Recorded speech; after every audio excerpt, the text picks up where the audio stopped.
여러분들에게 평안을 전합니다. 요한복음 강의 50번째 시간입니다. 요한복음 4장 5절에서 6절 말씀, 수가에 이르시니. 요한복음 4장 5절에 사마리아에 있는 수가라는 동네에 이르시니 야곱이 그 아들 요셉에게 준 땅에 가깝고 라고 기록되어 있습니다.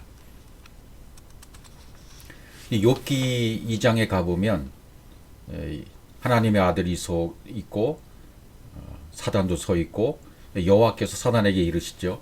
네가 어디서 왔다 갔느냐. 사단이 말하길 내가 여기저기 두루 돌아다니며 왔나이다. 이렇게 이야기를 하죠. 여기저기 두루 돌아다녔다 라는 말이 굉장히 의미가 있는 말이죠. 예수께서도 이 땅에 다니면서, 역사적인 예수께서 유대 땅에 다니시며 복음을 전하실 때 두루 다니시며 복음을 전했다. 두루 다니시며 그분이 한 일이 뭐냐면 티칭, 프리칭, 힐링이에요. 가르치시고 전파하시고 고치시는 사역을 하셨습니다. 두루 다니셨다. 그러니까 사단이 여기저기 두루 다녔다라고 말할 때에는 슈트라는 단어가 쓰였는데, 하나님의 형상을 새겨 넣기 위해서, 그러니까 사단과 예수님의 사역이 일체가 되는 거예요. 예수님이 사단은 이 땅에 오셔서 사단인 나를, 뱀인 나를 잡기 위해서 뱀으로 오시는 것과 똑같다 그 말이죠. 그러니까 그분 자신을 나에게 집어 넣어 주시기 위해서, 두루 다니다 라는 말은 사바브라는 단어가 쓰여가지고 자신을 집어 넣어 주시기 위해서 다니시는 거예요. 그래서 두루 다녔다 그런 표현을 쓰고, 사도행전에 나오는 제자들의 표현을 보면 두루 다니며 복음의 말씀을 전할세 제자들이 이렇게 나타냈을 때는 에레츠 아바르라고 돼 있어요. 그것은 마음이, 제자들의 마음이 육에서 영으로 아바르, 건너가게 하는 일이다 그 말이죠. 마음이, 또 복음을 받는 자들의 마음이 육에서 영으로 전환되게 하는, 건너가게 하는 사역을 했다. 그런 표현으로 두루 다니며 라는 단어를 썼던 거죠. 그러니까 예수님께서 두루 다니시며 티칭, 프리칭, 힐링, 가르치고 전파하시고 고치시는 사역을 했을 때 결과가 어떻게 되냐면 두루 퍼지니라, 또는 두루 전파되니라, 이렇게 되어 있어요. 그러니까 두루 퍼졌다는 얘기는 야차라는 단어, 사파르라는 단어가 쓰였는데, 결과가 눈에 보이게 이렇게 나타나는 걸 얘기해요. 결과가 눈에 보이게 나타났다. 복음의 말씀으로 나아졌다. 예수로 나아져서 십자가에 죽고 부활했다라는, 나아져서 영이 되었다라는 결과가 나오는 것이고, 또 두루 전파했다라는 표현이 나올 때에는 카라, 영으로 만들어졌다, 또는 엘로힘으로 부르게 만들어졌다, 하나님으로 부르도록 만들어졌다라는 의미가 포함되어 있어요. 오늘 여기 사마리아에 라고 등장하잖아요. 사마리아로, 앞절에서 우리가 살펴봤듯이 사마리아를 살펴봤죠. 앞장에서는, 강의에서는 사마리아로 통행하여야 하겠는지라. 여기도 같은 의미가 있는 거죠. 사마리아로 통행했다는 것은 그분의 의지, 그분의 뜻이 다 담겨 있는 거예요. 내가 저 사마리아로 가리라 하는 얘기는 뭡니까? 두루 다니시며라는 의미와 비슷하고 똑같은 의미단 말이죠. 내가 저 사마리아로 통행하여야 하겠는지라는 의도가 분명히 있는 거죠. 그 사마리아에 가서 뭔가를 행하시는 거죠. 이루시는 거죠. 진행하시는 거죠. 결과를 도출하기 위하여, 복음의 말씀으로 나아지게 하기 위하여 이런 일들을 하고 계시는 거죠. 그러니까 이 사마리아라는 말이 등장하고, 사마리아는 여기 신학이 한 26회 정도 등장하는데요. 사마리아에 있는 수가라는 동네에 이르시니, 지금 수가라고 하는 동네가 나왔죠. 사마리아는 넓은 지역에 수가라는 동네가 나왔고, 거기에 이르셨다, 보호하셨다, 거기에 들어가셨다. 왜냐하면 자기 자신을 집어넣기 위해서, 자기 자신을 집어넣어 주시기 위해서 오시는 거예요. 복음의 말씀으로 넣어주시기 위해서 오시는 거예요. 거기서 누구를 만납니까? 그렇죠. 수가성 여인을 만나는 거예요. 그동안 제자들이 침례를 주고 제자들이 어떤 사역을 했었는데 이제는 직접 주님의 손으로 사마리아 여인에게 최초로 침례를 주는 장면이 나오는 거예요. 상징적인 의미가 있는 거죠. 주님이 직접 이제 복음 말씀을 전하라는 말미암아 하나님 나라가 이동하는 거죠. 하나님 나라가 여기서 저기로, 이곳으로 두루 다니시며, 이게 사역이에요. 두루 다니며 여기저기 들어돌아 왔나이다. 슈트, 하나님의 형상을 새겨 넣기 위해서 자기 자신을 하나님이 자신이 아들로 오신 거잖아요. 성육신으로. 그러니까 우리 안에서도 끊임없이 성육신이 일어나야 되고 자기 자신을 집어넣어 주시기 위해서 주님은 지금도 두루 다니시는 거예요.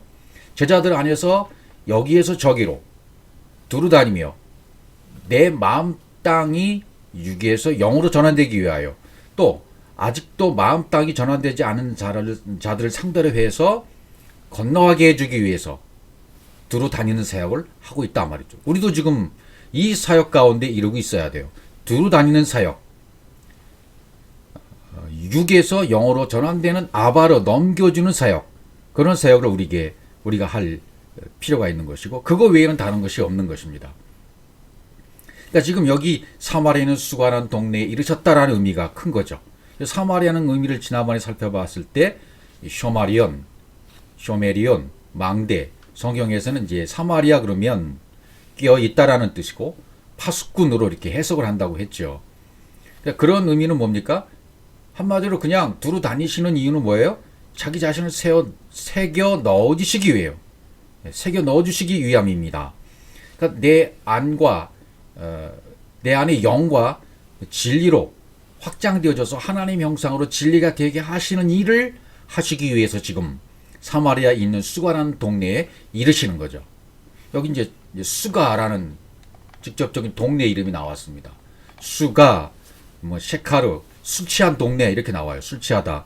여기서는 수카르, 닫다, 메우다 이런 뜻으로. 그러니까 수카르라는 성은 측량하고 연결시켜서 영으로 나아지게 하는 거예요. 그러니까 닫혀있는 상태를 열어 젖히는 거죠. 닫혀있는 곳, 닫혀있는 동네 수가 여기에 가셔서 열어 젖히시기 위해서. 그러니까 지금 예수께서 갈릴리, 사마리아, 수가 이렇게 되잖아요. 갈릴리 땅, 성령이 운행하시는 곳 갈릴리에서 그러면 사마리아 깨어있는 곳 사마리아로 왔는데 거기에 닫혀있는 곳 수가에 이르신 거예요. 왜? 닫혀있는 것을 열어주시기 위해서 열어주시려고 전달하시려고 자신을 새겨 넣어주시려고 만들어주시기 위해서 영으로 엘로힘으로 다시 말해 존재로 만들어주시기 위해서 아들로 만들어주시기 위해서 지금 갈릴리 사마리아 수가라는 지역으로 이동하시는 것입니다. 지리적으로 어떤 역사적으로 지리적으로 이렇게 이동하는 이유도 분명 있는데 이것을 이제 우리 안에서 영어로 생각해 보면 우리 안에서 이루어지는 일이죠. 두루 다니시는 그분이 내 마음 땅에 오셔서 육을 영으로 전환시키시기 위해서 육으로만 잔뜩 율법으로만 가득 차 있는 나에게 영의 말씀으로 새겨주고 하나님 자신을 넣어주셔서 아들로 만들어주시기 위한 존재로 만들어주시기 위한 두루 다니심이 내 안에 지금 계속 이루어지고 있다라는 말이 되는 것이고 그렇게 되기 위해서는 실상에 존재하는 내가 당대에 살고 있는 내 당대에 그리스도를 만나야만 이루어질 수 있다는 말씀을 제가 이제 드린 적이 있어요. 반드시 그렇게 되어야 되는 거죠. 그러니까 성령이 운행하는 곳에서 깨어있는 것에서 닫혀있는 것을 오신다. 여기에 이르셨다. 동네에 이르시니 보호하신 거예요. 보호하면 뭐죠? 야다에서 이렇게 하나가 되는 상태를 말하는 거잖아요. 그러니까 거기에 들어가시는 거죠. 다시 말씀드리면 어떤 역사적인 예수께서 발걸음을 움직여서 이 지역에서 저 지역으로 옮겨서 여기에 이뤘다. 수가라는 동네에 오셨다라는 의미를 전달해 주면서 그 속에 있는 의미는 뭐예요? 오늘날 이 성경을 읽고 있는 자들로 말미암아 육에서 영으로 전환시켜 주시는 하나님의 복음의 사역이 진행되고 있고 나를 만들어 가시는 하나님의 손길이 함께 하시는 거죠. 사랑인 거죠. 그런 말씀을 전해 주시기 위해서 이런 말씀들은 기록되어 있다라고 보시면 틀림이 없습니다. 야곱이 그 아들 요셉에게 준 땅이 가깝고 이렇게 기록되어 있어요. 야곱은 누굽니까? 야코브 발 뒤꿈치를 잡는 자. 또 나중에 이스라엘의 이름이 바뀌잖아요. 이스라엘. 전능자가 자유롭게 하다. 그런 뜻이죠. 요셉은요. 요셉은 그가 더할 것이다. 예. 준 땅이 가깝고 그러죠. 땅, 사대. 이 땅이라는 건 하나님의 형상이 열리는 곳이에요. 여호와로 호흡하는 곳이에요. 그래서 깨어나는 땅이 되는 거죠. 결국은 이 땅이. 이 땅에 대한 개념이 그래서 이제 세겜 땅으로 유래를 보면 이렇게 기록되어 있습니다. 여호수아 24장 32절 이스라엘 자손이 애굽에서 이끌어낸 요셉의 뼈를 세겜에 장사하였으니 어디예요? 세겜.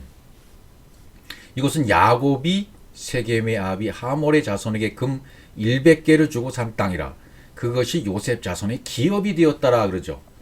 예, 요셉 자손의 기업으로 계속 물려주는 기업이 땅이 된 거예요. 어디가? 세겜 땅이. 세겜 땅. 세겜.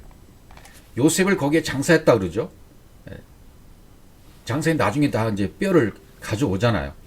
그러니까 전능자가 자유케 하는 그리스도가 날 땅. 이스라엘이라고 했잖아요. 야곱을. 그러니까 그리스도가 태어날 땅. 셰켐. 셰켐이라는 단어는 어깨라는 뜻이거든요. 어깨라는 뜻은 그리스도라는 뜻이에요. 모든 짐이 어깨 위에 올려져 있으므로 그 모든 짐을 져주시는 그리스도세요. 그리스도로 그렇게 묘사가 된 거죠. 하나님의 형상이 적용돼서 내 안에 담기는 것을 얘기해요. 셰켐은.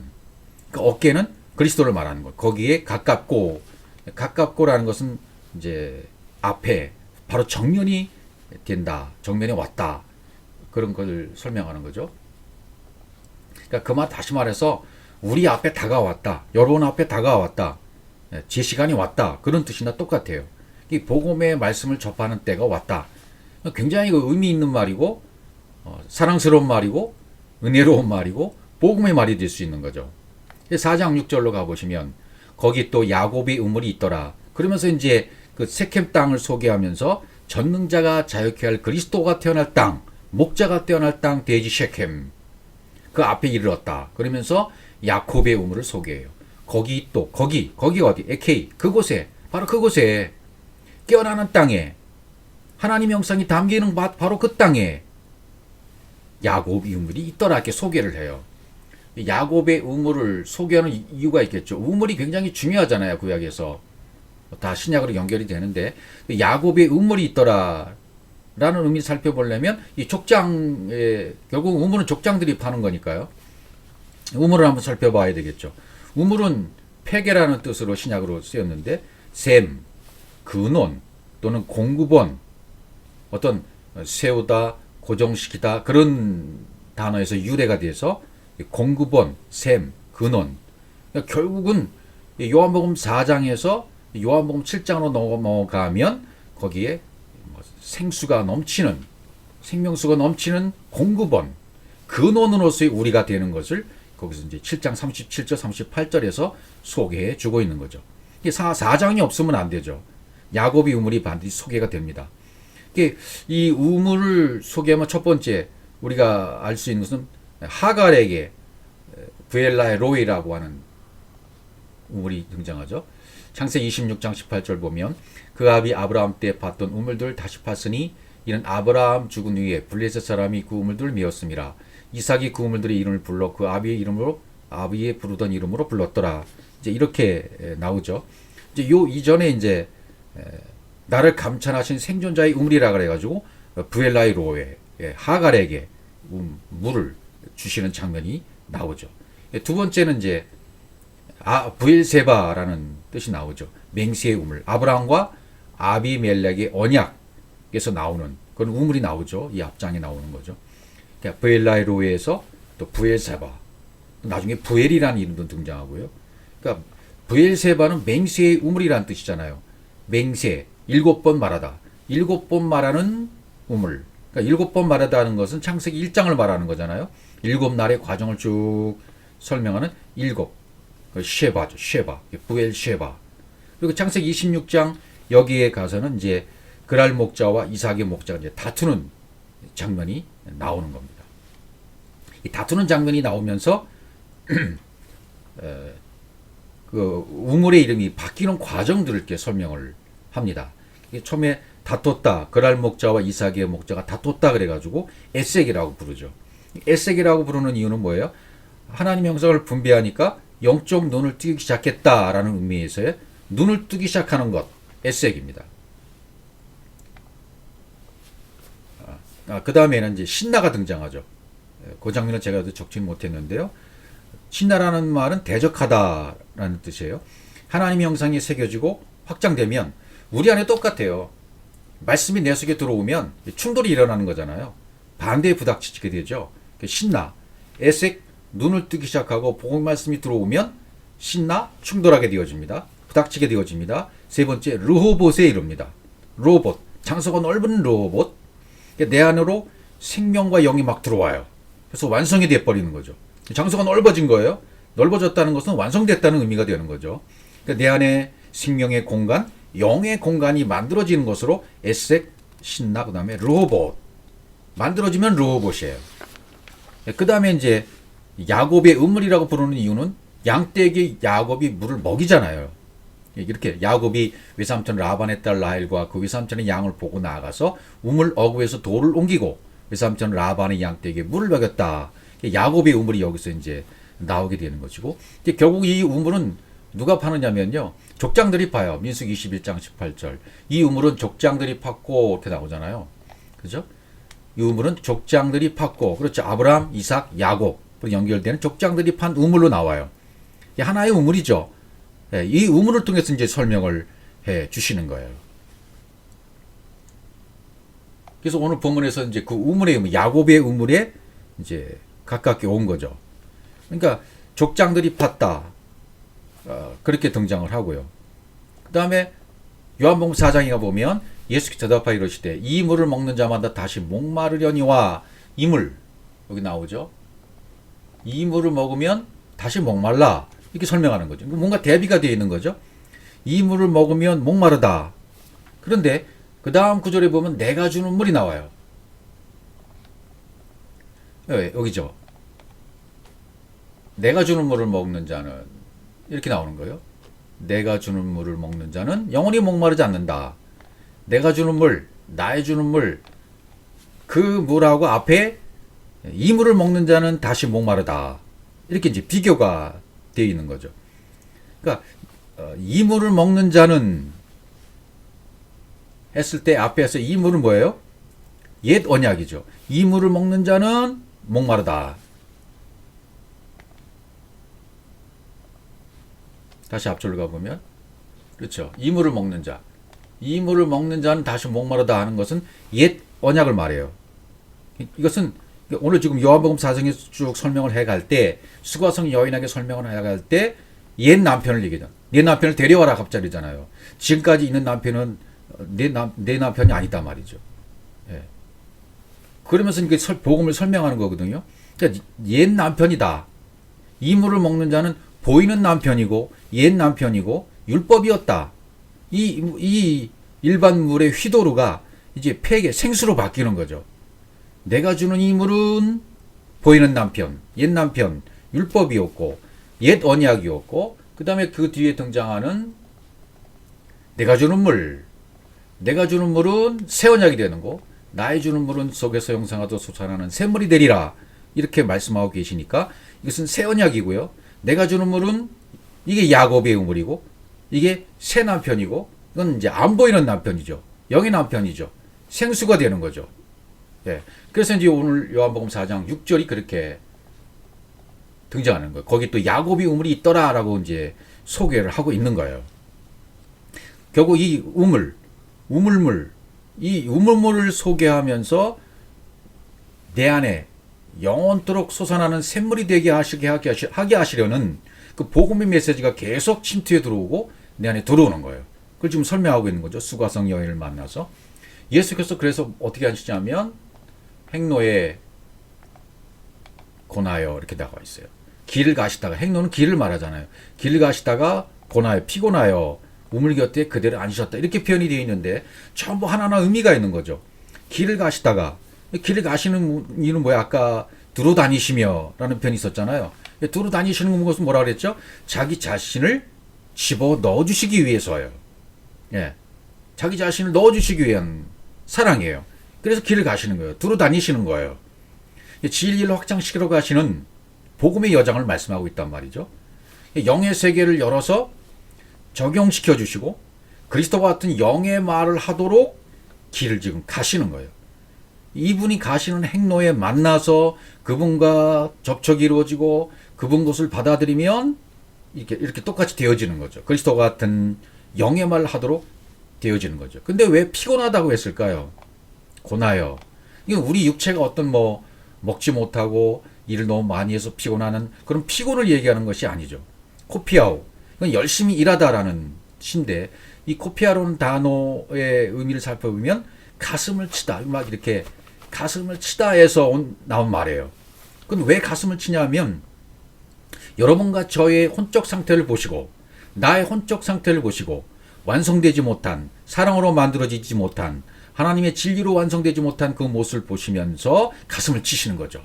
이 사랑인 거예요. 시브리어는 IF라고 되어 있어요. 그러니까 가슴을 치는 이유는 뭐냐면 막 이렇게 불쌍히 여기는 마음이잖아요. 성령의 사역으로 막 이렇게 자기를 분배하고 싶은 마음, 적용시켜 주시는 마음, 자기 자신을 이렇게 막 새겨주시고 집어넣어주고 싶은 그 마음의 사랑의 마음. 그래서 피곤하다라는 단어를 쓴 거죠. 그래서 행로의 길을 가시다가 피곤하. 이게 전부 우리를 위한 말씀이 되는 겁니다. 우물 곁에 그대로 앉으셨다. 그러니까 이것은 뭐 우리의 극한 극도의 갈증 상태, 목이 말라서 기진맥진한 상태, 진리의 목이 말라서 기진맥진한 상태를 아시는 거예요. 그래서 메말라서 활력이 없고 땅이 물을 갈급하듯이 막 한 모금의 생수를 원하는 그 마음, 그걸 아시는 거예요. 그래서 생명의 샘이 되신 하나님을 갈망하는 닫혀있는 수가성의 상태를 아시고 거기 오신 거죠. 나의 상태를 아시고 오신 거예요. 나의 갈증난 상태, 나의 물을 마시지 못해서 갈증난 상태, 진리의 물을 먹고 싶은 그 마음의 상태를 아시고 오시는 거죠. 그리고 등장하는 여자의 상태, 사마리아 여인의 상태를 아시고 오신 거예요. 사마리아로 통행하여 하시겠는지라 수가성에 이르시니. 나의 상태를 아시고 열심을 내쓰는 모습이고 사랑의 모습인 거죠. 수가성 여인의 상태를 아시고 열심을 내시고 사랑을 베푸시는 모습이 될 수 있습니다. 그래서 우물 곁에 그대로 앉으셨다 그러는 거예요. 우물 곁에. 우물 곁에 앉았다는 말은 뭐예요? 내 안에, 수가성 여인 안에 엘로힘을 공급하기 위해서, 영을 공급해 주시기 위해서, 즉 자기 자신을 그냥 이렇게 몽땅 보호하시기 위해서, 집어 넣어 주시기 위해서 말이죠. 그 분배해 주시기 위해서 그렇게 그 자리에 그래 앉으셨다. 앉으셨다는 건 카데조마이, 그대로 앉으셨다. 카데조마이, 앉았다는 말씀도 굉장히 의미가 있는 거죠. 야샤부, 거주하다, 머무르다, 살다. 그냥 내 안에 같이 살고 싶으셔서 그냥 여기 정착하시는 거예요. 그러니까 이건 어떻게 되냐면 내 안에 하나님 자신을 주시기 위해서 이렇게 앉으시는 거죠. 그 앉으시면 어떤 결과가 나오냐면 그분이 진리를 전해주시면 나는 그 진리에 의해서 어둠이 드러나요. 율법이 드러나요. 옛사람이 드러나요. 내 육신이 드러나요. 그러면 그 진리의 말씀에 의해서 내 육신은 어둠은 심판받아 버리고 물러가 버리는 거죠. 그럼 빛이 임하는 거예요. 그럼 하나님의 것이 자리를 잡기 시작합니다. 말씀이 자리를 잡게 되는 겁니다. 그래서 그것을 앉으셨다라고 표현한 거죠. 바로 앉으신 그때가 언제냐면 60쯤 되었다라고 그래요. 때는 뭐예요? 그분 자신을 이렇게 넣어주시는 때, 자기 자신을 분배해서 완성하는 때, 그 정해진 때를 말하는 거예요. 적절한 때. 이것을 사도행전 3장에 가서 그 말씀을 소개하면 성전 미문 앞에 앉아있는 안진뱅이가 있는데 거기에 베드로와 요한이 그들을 만나는 바로 그때, 적절한 때, 호라이오스, 미문 앞에, 미문이라는 말은 호라이오스라는 뜻인데 온타임, 제때예요. 적절한 때. 그러니까 그거를 뭐 이렇게 상황을 설명해 본다면 역사적인 상황은이죠. 수많은 사람들이 그 성전에 막 몰려 들어가고 있는데 수많은 사람들이 왔다 갔다 하는 그때 베드로와 요한 복음을 가지고 있는 사도행전 3장이니까 2장이 넘어갔으니까 성령 임한 사람들이잖아요. 복음을 가진 사람들이잖아요. 그 사람들을 만날 수 있는 확률이 얼마나 되겠습니까? 성전 미문 앞에 앉아있는 안진뱅이로 표현했으니까 다른 사람은 왔다 갔다 하는데 이 사람은 움직일 수가 없잖아요. 그 베드로와 요한을 만날 수 있는 그 확률은 적어요. 근데 그것을 정확하게 호라이오스 온타임이라고 설명을 한 거예요. 성경은. 미문이라는 말이 제때, 적절한 그런 때예요. 그러니까 베드로와 요한과 미문 앞에 앉아있는 안진뱅이가 딱 만나는 바로 그때, 그 때를 얘기하는 거죠. 호라이오스, 정확한 그때. 예, 복음의 말씀이 분배되어져서 그들도 똑같이 베드로와 요한이 갖고 있는 그 진리의 말씀으로 채워질 때, 받고 채워질 때, 바로 그때다 말이죠. 이때가 여기는 6시쯤, 6시쯤 되었더라 이렇게 소개를 해요. 6시, 쉬쉬. 6은 뭘 상징한다고 설명드렸네. 그동안 6을 많이 설명을 드렸어요. 6이 끝나야 7이 오는 거죠. 쉬쉬. 히브리어의 마지막 신 타오 이렇게 되잖아요. 신, 윗니, 아랫니가 딱 맞아 떨어져서 완성이 되는 거잖아요. 윗니, 아랫니가 이렇게 쉬쉬가 2개 있는 거예요. 예. 하나님의 그 형상이 이렇게 2개가 있다는 것은 6이 끝나야 안식이 온다. 그러니까 하나님의 형상이 내 안에 들어오는 정확한 그때, 그게 6시단 말이죠. 그때는 내가 끝나야, 세상 끝이 나야 오는 것이고, 물이 아구까지 차야 되는 것이고, 6은 사람 안에 하나님의 형상을 만들기 위해서 나의 것을 이끌어내는 거예요. 나의 것을 이끌어내서 내 것을 처리해버리고, 내 것이 파괴되어 버리고, 사람이 끝나면 하나님의 것이 들어오는 거죠. 6째 날은 6과 짐승이 같이 있는 때잖아요. 그러니까 사람이 끝장나버리면 돼요. 예, 그럼 짐승의 완전한 그런 모습이 사라지는 거고, 사람이 되는 거고, 사람이 끝장나면 0이 되는 것이고, 6이 끝나면 7이 오는 거죠. 그러면 7이고 안식이 되는 것입니다. 바로 되었더라. 짧은 순간 샤 되었다. 그러니까 위로부터 흘려주신 하나님의 모든 것이 내게 적용이 되었다. 물이 아구까지 찼기 때문에 이제는 연회장이 갖다 주어라 하면 되는 거죠.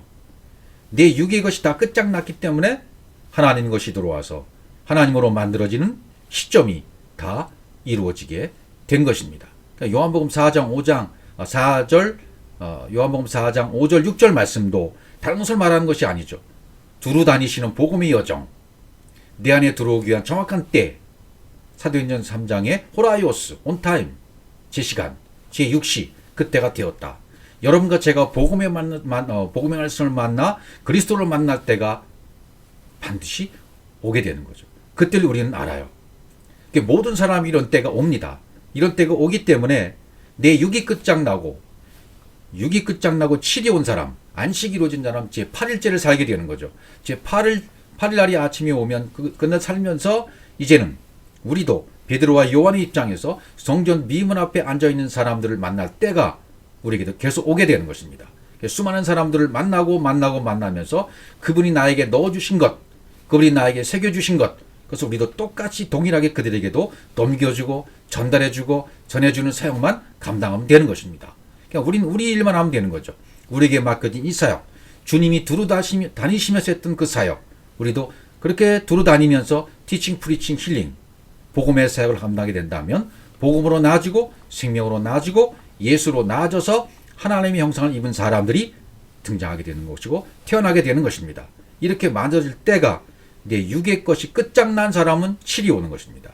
내가 반드시 끝이 나야, 육의 반드시 끝이 나야 6시쯤 되었더라. 이것이 끝나야 4장 마지막 절에 가면 제 7시에 열기가 떨어졌나이다. 이렇게 이제 말씀이 연결되게 되는 것입니다.